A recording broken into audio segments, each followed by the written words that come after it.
He was a kid that's from Beaumont, Texas.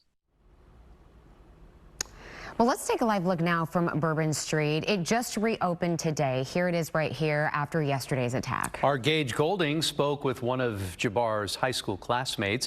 Gage is joining us from Bourbon Street. So, Gage, what did you learn during that conversation?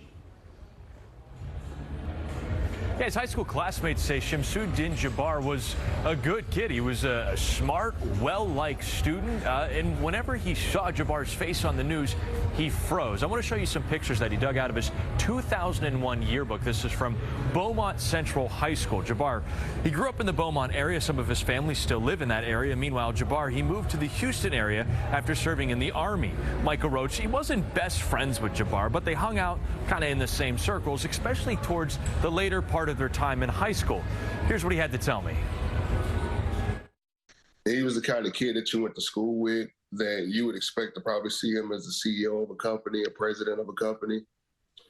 I mean, he was just that kind of kid in high school. And when you hear ISIS, Shamsuddin, I mean, you're just trying to figure out how did that connection come together. I mean, I don't know. I asked Micah, hey, was there any red flags back in the day that you know, hindsight always being 20/20, that you look back on and you're like, huh, that's interesting. He said, absolutely not. Actually stopped me mid-question saying, absolutely not. I never would have expected this. He went even further to say that he kind of believes that he was set up, and not since set up and framed, but more so he was convinced, persuaded somehow to not only follow this belief, but commit these crimes. That's something that he believes. I'm sure investigators will be looking into as well. We're live in New Orleans. Gage Goulding, KPRC-TV News. Gage, thank you.